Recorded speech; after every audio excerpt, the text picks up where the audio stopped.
was really lovely. No, it was.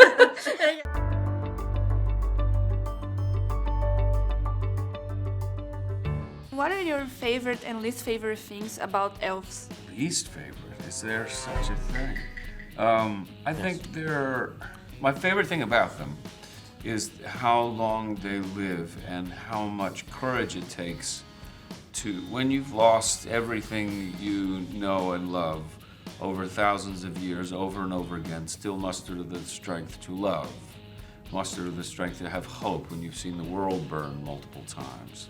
That's my favorite. Probably my least favorite is how they are, I think, wrongly interpreted as being stoic or arrogant, when really they're just hyper-aware and generous and powerful and wonderful and bearers of light. That right there, need we say more? I rest my case. I rest my case. I don't really need to add to that, do I? I mean, I think for me, I love the relationship with nature and their understanding of it, the respect, I don't know, I don't know, it's a thing that is holy, essentially spiritual, and I just love that. My least favorite thing, it's like from the point of view of Arondir, is how even though the wisdom and the spirituality and their knowledge and all of these things is there, very present, very self-aware, they still uphold hierarchy in a way that doesn't necessarily, it might conflict with all of this. They still have royalty. You still have high elves, and then you still have like lower class elves. So it's that I would say is not like my least favorite thing, but it's a big question. It's questionable. We know that it was already a concept on the Tolkien writing and novels, but this is the first time that the character appears in a form through you. And I was wondering, is there anything particular that you would like to point out or maybe remember about creating this character for to show us like the process behind it? You know, man, I loved the amount of, a lot of people ask me if I was nervous or all these things. I truly was not. I was very excited to be able to create something and base it on Tolkien himself and his writings. But then I just essentially had like carte blanche. I could just make something. So I used nature as a reference, and the spirals of trees, the shape of roots. So and putting this character in that, and my relationship with time as well. So essentially, I see trees, everything kind of spiraling in nature.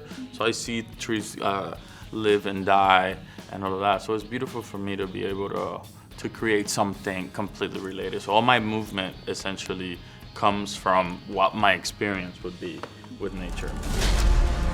Once the deceiver obtains a being's trust, he gains the ability to sculpt their very thoughts. This is not your first time directing projects involved with fantasy and magical elements, but much has been discussed about the length and the scale of the show's production, and I was wondering, does this kind of visual world building stimulate your creativity more, or was it something that you were already used to?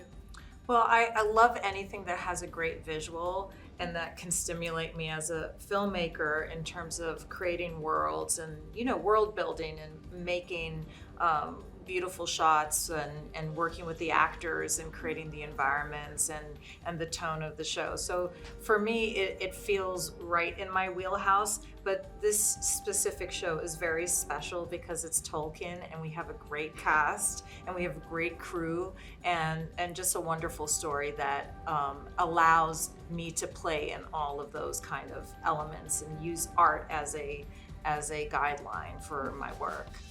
Both your characters kind of share the same sense of lighthearted pacing between your chemistry and your journey.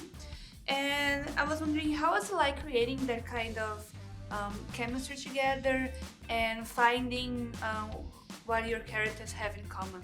It was really lovely. No, it was. Okay. Oh my gosh, no, it was. It's always it was. I think it came quite easily as well. Yeah. It felt like it kind of all almost kind of really evolved quite quickly, our relationship. So it's a real joy when you get to work with people who you naturally get on with, and then especially when you're playing characters who, you know, they are in each other's lives so much. It's so nice to see if people, and hopefully if people respond to Nori and Poppy's friendship, because it's such an important, it feels so important to me, like portraying Nori, and I think it's always really, I really love seeing kind of genuine friendships on screen, and the fact that it can be in real life as well is just a bonus, really.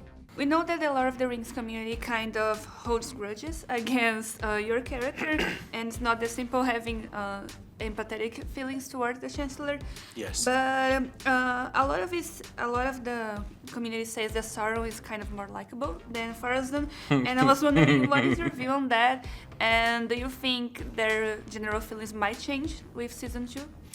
No, I mean, people are entitled to feel how they want, but no, I would agree that Sauron is meant to be more likeable than Farazan, because Farazan's a man and Sauron has an ulterior motive to trick everyone, so I think that's absolutely right. All this may be by his design. These rings may be how he attains power. They must be destroyed. We will discuss the rings once you have answered the question. Who is this man? He is no man. Is there something particular about this new season that, if you guys can share with us, that you most enjoyed, like creating or just being a part of it, and that you are also excited for the audience to react to it? I think we can talk about, we went to Tenerife, the Canary Islands, and we were able to work in the desert, which was really exciting, as well as we will be able to see, just like Nori and Poppy discover, the stores, which I think was just an amazing, by the way, the set that Kristen did. Oh my Maybe you guys could talk a little bit about that, but the stores and seeing the difference between how the Harfoots live versus the stores. Yeah, no, absolutely. Yeah. That set was just so incredible, and so much work was put into just the detail of every single element of it. So it was so inspiring to then see the costumes come together for the stores and how that differentiates between our costumes, but then that kind of line of ancestry. It was a really incredible kind of entry and introduction to this new world. Oh yeah, I mean, I think it's gonna be, there's even more wonder, more magic, more grit, and you're gonna see so many other levels and colors of all of us, including Farazan. You might even like him. For those that don't know the source material, I'm excited for them to really see the rubber hit the road. And for those that do, some of the things that they know are coming in the trajectory of the Second Age, a lot of them happen this season. Yes. And so I think people are going to be very happy. You think it was only you who put yourself in my power? Galadriel.